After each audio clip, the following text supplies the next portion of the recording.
नमस्कार दोस्तों, स्वागत है आपका आपके अपने YouTube चैनल पर जहां आप प्रतियोगी परीक्षाओं की प्रैक्टिस करते हैं और अपनी तैयारी को और भी बेहतर करते हैं। तो शुरू करते हैं आज का प्रश्न है भारतीय राष्ट्रीय ध्वज के रंगों और अशोक चक्र के महत्व का वर्णन संविधान में किसने किया था? तो इसका सही आंसर होगा option C, doctor S Radhakrishnan ने।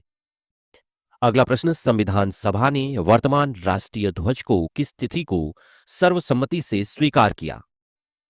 तो सही आंसर ऑप्शन बी, 22 जुलाई 1947। अगला प्रश्न, भारतीय राष्ट्रीय ध्वज की लंबाई और चौड़ाई का अनुपात क्या है? तो सही आंसर ऑप्शन सी, 3:2। अगला प्रश्न, राष्ट्रीय ध्वज की सबसे ऊपरी पट्टी किस रंग की होती है और वह किसका प्रतीक है? तो सही आंसर है ऑप्शन सी, केसरिया साहस का प्रतीक है।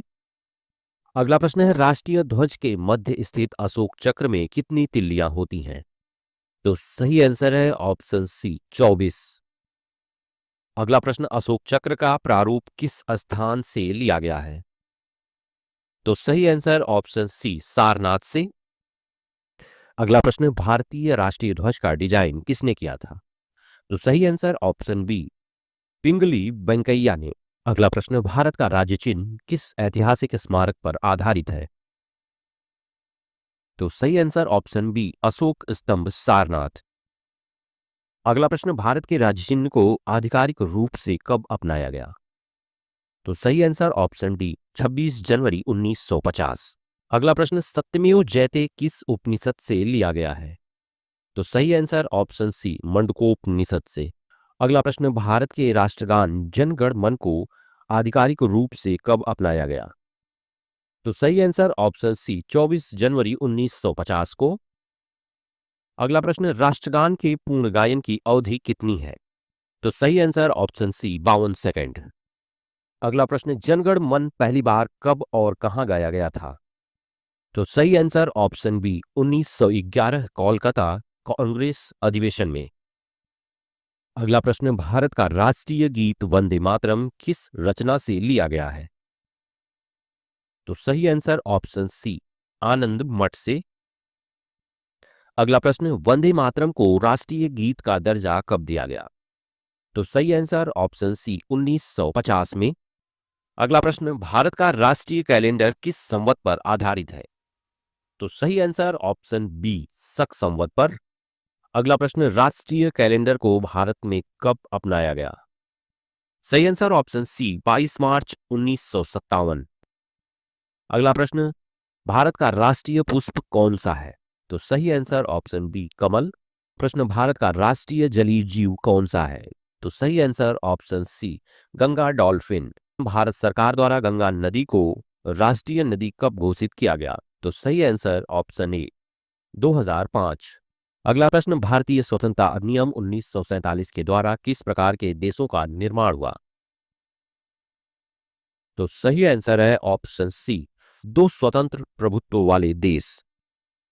अगला प्रश्न, भारतीय स्वतंत्रता के समय देसी रियासतों को कितने विकल्प दिए गए थे?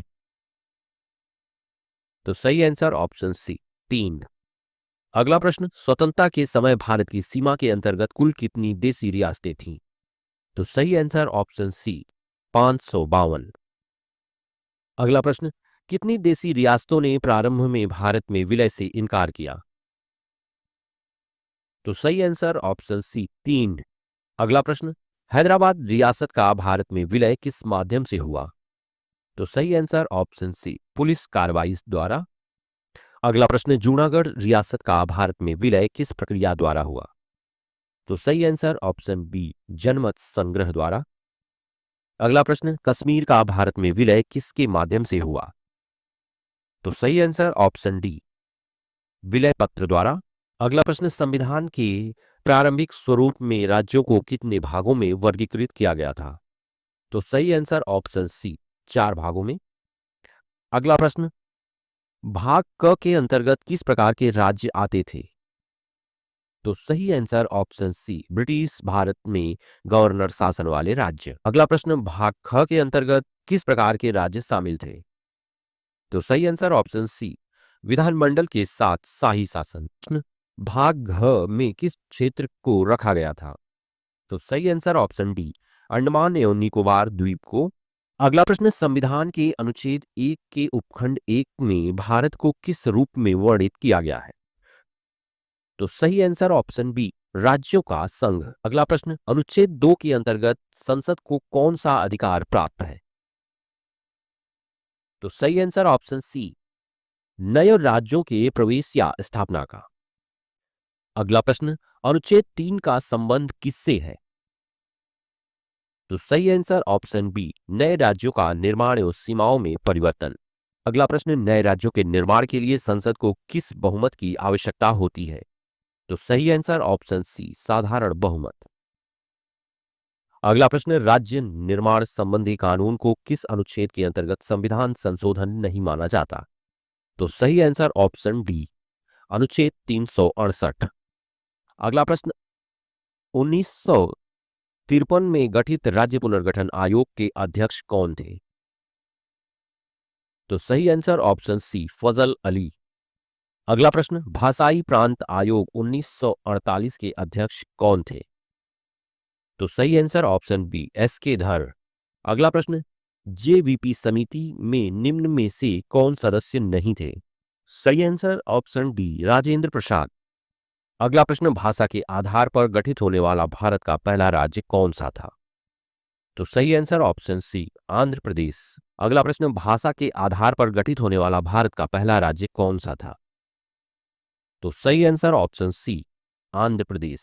अगला प्रश्न, आंध्र प्रदेश का गठन कब हुआ था? तो सही आंसर ऑप्शन बी, 1 अक्टूबर 1953 को। अगला प्रश्न, गुजरात राज्य का गठन किस तिथि को हुआ? सही आंसर ऑप्शन बी, 1 मई 1960 को। अगला प्रश्न, नागालैंड राज्य का गठन कब हुआ? तो सही आंसर ऑप्शन सी, 1 दिसंबर 1963 को। अगला प्रश्न, हरियाणा राज्य का गठन किस वर्ष हुआ? तो सही आंसर ऑप्शन डी, 1966 को।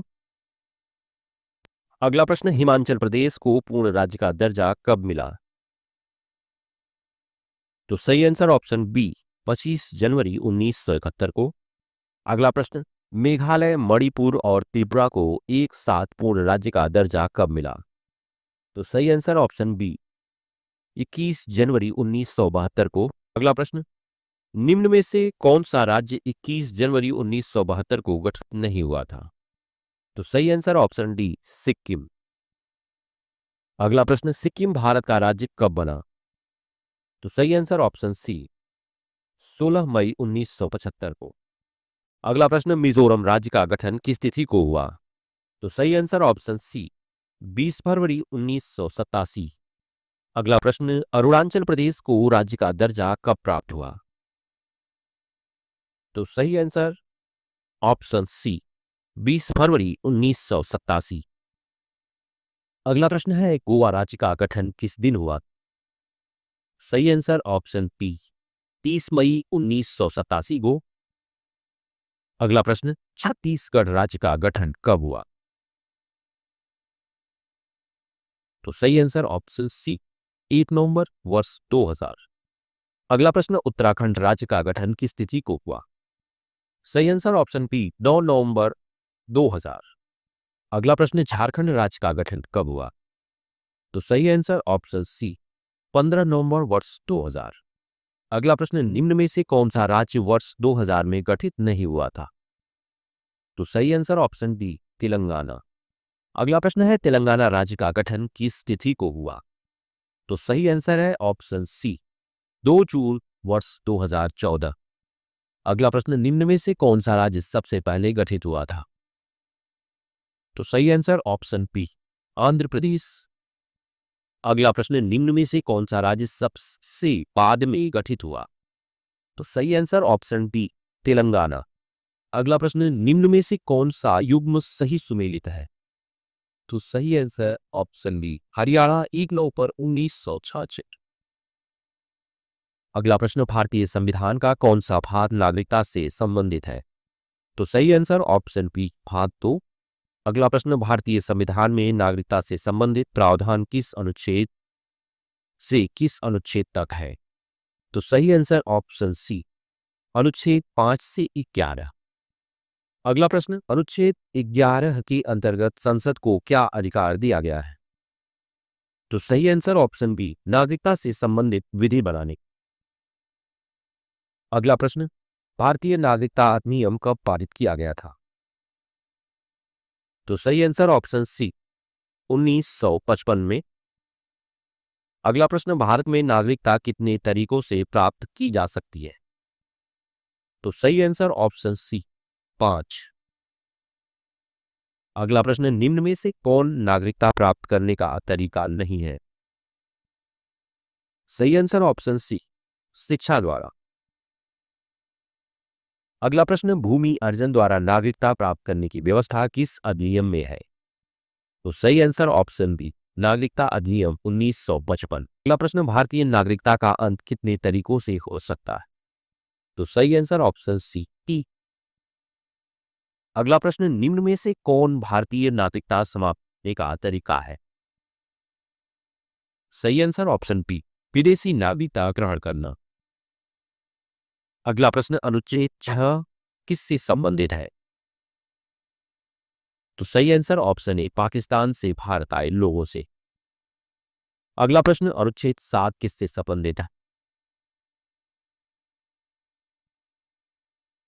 तो सही आंसर ऑप्शन बी, पाकिस्तान गए व्यक्ति से। अगला प्रश्न, अनुच्छेद 8 का संबंध किससे है? तो सही आंसर ऑप्शन बी, विदेशों में रहने वाले भारतीय मूल के व्यक्ति से। अगला प्रश्न, अनुच्छेद 9 के अनुसार भारतीय नागरिकता कब समाप्त हो जाती है? तो सही आंसर ऑप्शन सी, स्वेच्छा से विदेशी नागरिकता लेने पर। अगला प्रश्न, देशीकरण द्वारा नागरिकता पाने के लिए न्यूनतम कितने वर्ष भारत में निवास आवश्यक? अगला प्रश्न, देशीकरण द्वारा नागरिकता पाने के लिए न्यूनतम कितने वर्ष भारत में निवास आवश्यक है? सही आंसर ऑप्शन सी, 10 वर्ष। अगला प्रश्न, धारा 5 की उपधारा 1 के खंड 1 किससे संबंधित है? तो सही आंसर ऑप्शन बी, पंजीकरण द्वारा नागरिकता। अगला प्रश्न, पंजीकरण द्वारा नागरिकता पाने के लिए भारतीय मूल के व्यक्तियों को कितने वर्ष भारत में रहना आवश्यक है? तो सही आंसर ऑप्शन सी, 7 वर्ष। अगला प्रश्न, नागरिकता के अर्जन से संबंधित शर्तें निर्धारित करने का अधिकार किसे है? तो सही आंसर ऑप्शन सी, संसद को। अगला प्रश्न, वर्ष 2015 के संशोधन के अनुसार किन देशों को छोड़कर अन्य देशों के नागरिकों को दोहरी नागरिकता दी गई? तो सही आंसर ऑप्शन बी, पाकिस्तान और बांग्लादेश। अगला प्रश्न, भारत में नागरिकता प्रणाली किस प्रकार की है? तो सही आंसर ऑप्शन सी, एकल नागरिकता। अगला प्रश्न, भारतीय संविधान के किस भाग में नीति निर्देशक तत्वों का वर्णन? तो सही आंसर ऑप्शन सी, भाग 4। अगला प्रश्न, नीति निर्देशक तत्व संविधान के किन अनुच्छेदों में वर्णित? तो सही आंसर ऑप्शन बी, अनुच्छेद 36 से 51। अगला प्रश्न, भारतीय संविधान में नीति निर्देशक तत्व किस देश के संविधान से प्रेरित है? तो सही आंसर ऑप्शन सी, आयरलैंड। अगला प्रश्न, नीति निर्देशक तत्वों की प्रकृति किस अनुच्छेद में स्पष्ट की गई है? सही आंसर ऑप्शन बी, अनुच्छेद 37। अगला प्रश्न, नीति निर्देशक तत्वों के संबंध में निम्न में से कौन सा कथन सही है? तो सही आंसर ऑप्शन सी, न्यायालय द्वारा लागू नहीं किए जा सकते। अगला प्रश्न, नीति निर्देशक तत्वों का उद्देश्य मुख्य रूप से किससे संबंधित है? तो सही आंसर ऑप्शन सी, राज्य की मार्गदर्शन। अगला प्रश्न, अनुच्छेद 38 के अनुसार राज्य का प्रमुख लक्ष्य क्या है? तो सही आंसर ऑप्शन बी, सामाजिक न्याय आधारित व्यवस्था। अगला प्रश्न, पुरुष और स्त्री का समान आजीविका का अधिकार किस अनुच्छेद में है? सही आंसर ऑप्शन बी, अनुच्छेद 39। अगला प्रश्न, समान कार्य के लिए समान वेतन का सिद्धांत किस अनुच्छेद में वर्णित? सही आंसर ऑप्शन ए, अनुच्छेद 39। अगला प्रश्न, ग्राम पंचायतों के गठन का प्रावधान किस अनुच्छेद में है? तो सही आंसर ऑप्शन बी, अनुच्छेद 40। अगला प्रश्न, काम, शिक्षा और सार्वजनिक सहायता का अधिकार किस अनुच्छेद से संबंधित? सही आंसर ऑप्शन बी, अनुच्छेद 41। अगला प्रश्न, काम की न्याय संगत एवं मानवीय दशा का प्रावधान किस अनुच्छेद में है? तो सही आंसर ऑप्शन बी, अनुच्छेद 42। अगला प्रश्न, मजदूरों के लिए जीवन निर्वाह योग्य मजदूरी किस अनुच्छेद में है? सही आंसर ऑप्शन बी अनुच्छेद 43। अगला प्रश्न, उद्योगों के प्रबंधन में श्रमिकों की भागीदारी किस अनुच्छेद में है? तो सही आंसर ऑप्शन बी अनुच्छेद 43 क। अगला प्रश्न, समान नागरिक संहिता लागू करने का प्रयास किस अनुच्छेद में है? तो सही आंसर ऑप्शन बी अनुच्छेद 44। अगला प्रश्न, 6 वर्ष से कम आयु के बच्चों की प्रारंभिक देखभाल व शिक्षा किस अनुच्छेद में है? तो सही आंसर ऑप्शन बी अनुच्छेद 45। अगला प्रश्न, अनुसूचित जाति और जनजाति के शैक्षणिक व आर्थिक हितों की रक्षा किस अनुच्छेद में है? तो सही आंसर ऑप्शन बी अनुच्छेद 46। अगला प्रश्न, लोगों के पोषण स्तर व जीवन स्तर सुधारने का प्रावधान किस अनुच्छेद में है? तो सही आंसर ऑप्शन बी अनुच्छेद 47। अगला प्रश्न, कृषि और पशुपालन को आधुनिक बनाने का प्रावधान किस अनुच्छेद में है? तो सही आंसर ऑप्शन बी अनुच्छेद 48। अगला प्रश्न, नीति निदेशक तत्वों को लागू करने की जिम्मेदारी मुख्यतः किस पर है? तो सही आंसर ऑप्शन सी राज्य पर।